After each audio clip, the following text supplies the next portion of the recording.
about startups going, 2.5 times, and some of that push came from the government's emphasis on the larger picture. And there's a palpable energy in the country today, as that the country is heading in a different direction. It's almost kind of an inflection point in its growth story.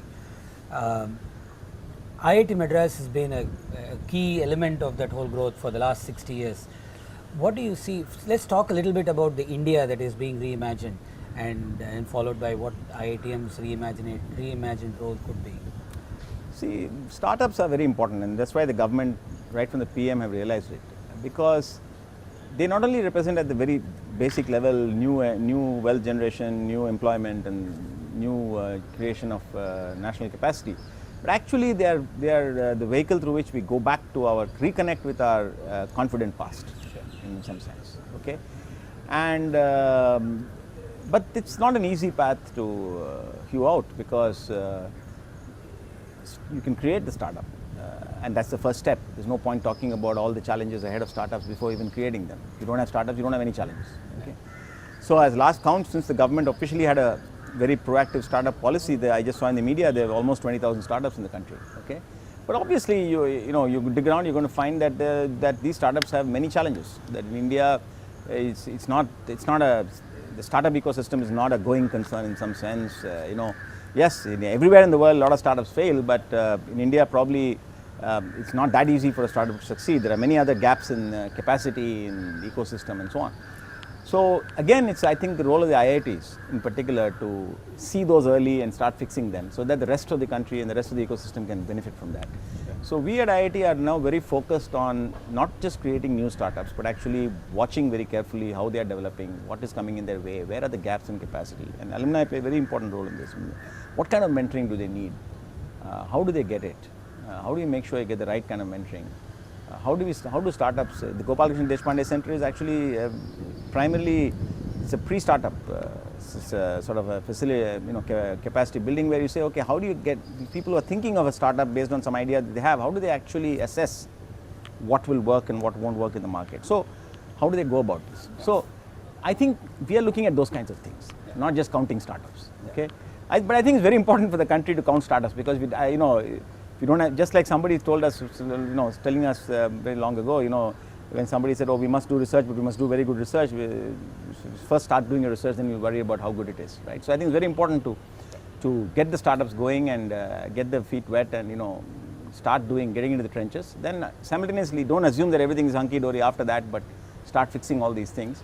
And I think then, as the percentage of successful startups reaches the norm elsewhere in the world, I think the benefits to the country will be immense. India is being reimagined as to what its position is, both within, to look at itself in a mirror, and globally. And what do you see IITM's reimagined role would be going forward? What do you see a reimagined IITM to look like? See, the IITs, the original committee report on which the IITs were created, I think is an incredible report, in the sense that it got the overall objectives. It doesn't matter that it was in 1940.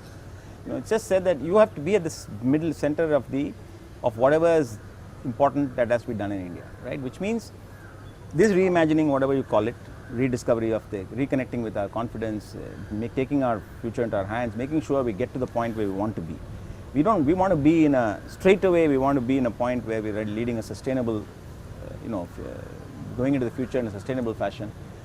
That we get the mix of well-being and wealth generation and associated costs right, that we don't necessarily follow the path that others have taken. Sure. So these are all things that you have to learn how to do and discover for yourself. It's not just a matter of copying X country or Y country. You have to do it. And how to get the energy efficiency right, how to make sure that India is a very fragile, in that sense, highly populated, if you look at all the parameters, population density, available area, available water, everything looks very tight. But how do you get it right? How do you get it right? How do you get it to the point where it's sustainable and yet people are actually living well, but not necessarily copying what was done elsewhere? So how do you get this right, and how do you get their worldview right? How do they get their own self imagination of what they are, right? All this this involves the entire, all the facets of a human being, and I think everything is business of IIT. It's not just technology or not just engineering. Everything is the business of IIT because we are in the business of dealing with people. Though, you know, our focus is the engineering and technology part of what people do. But I think I would say India's business is our business. So, you know, there are many disruptors that appear to be popping up on the horizon to disrupt the whole university ecosystems in the world. You know, one of them is on distance education, online courses. I know, you know, we've embraced them, we've used it to our advantage to reach out to industry and the world at large. Where do you see that effort going forward? See, I think the way we see any new disruptor is what can it do to accelerate, to strengthen our efforts in meeting this big challenge of getting India to where we want it to be. We don't see, it's a disruptor, of course, in the sense that it may disrupt the comfortable position in which some people are operating in this business. Right.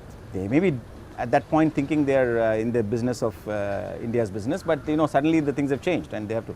But that's not the point. The important point is it really serving the big purpose? And if it is, if it is, we have to take it. So we have, you know, once we realize that this online education is getting to a point, India's broadband network is getting to a point that this can help us, we embraced it. And you know, it has only added to what we do. It has not subtracted from anything. We had to figure out exactly how to, because we've been able to reach out to the other engineering colleges in the country and science institutions in the country in a very big way. We were always asked to do that, but earlier our outreach was always limited to small numbers, not scalable, good but not scalable. But now we are able to do this without hampering any of our core efforts. And certain faculty love this, and we have enabled them to do that. Not everybody has to do this. And today, you know, every semester we are addressing a million students across the country, those who are interested in various courses. They take exams, we certify them. Not all of them do, 12% do, but that's a huge percentage for online programs anywhere in the world. Sure. And they are mediated by the institutions in which they study. This is not being done on, you know, above their heads or outside of their. These institutions see value in this. They are in the middle of this. We work with them as partners, and not as some ivory tower, you know, providers. So we have, you know, reacted to this, and we are reacting to what's becoming available and using this to further our broad goal. But what it means is our faculty have to be constantly agile and change. No faculty member is going to see his or her universe remain anywhere similar to what it was when he or she came into the institute. That is the basic. I think the 5-year trajectory going forward has you know, a lot of excitement to it. To achieve that in, like you said, a resource constrained world, with, you know, like we have all the butterflies buzzing around and the greenery on campus being left intact is a very exciting path to it. Thank you very much for joining us. To give you an example of that, this quadrangle here, many alumni who are watching this will remember this is probably where they came to Knick-Knack, if they are from the 80s. If they are later, there used to be something else. It was called Campus Cafe. So I forget what it was called. Okay, there was a successor to Knick-Knack. Akshaya, I think. Yeah, there was an Akshaya, all kinds of things. And there used to be one dingy godown nearby which kept filling up till the point where you couldn't open it anymore. And what we have done is actually demolish all of that, built this 5th big building on campus, built a state-of-the-art food court, built this ambience, which we never had a sort of a outdoor plaza type ambience in the campus. We built all this, but if you go to Google and look at it, you know, not a single big tree has been removed. You know, do it very carefully. So this is really this is a metaphor for the way IIT Madras wants to engineer change and how it wants to be a part of the change that's happening in the country. Sure. Thank you. Sure. Great. Thank you very much for joining us. Thank you, Mahesh.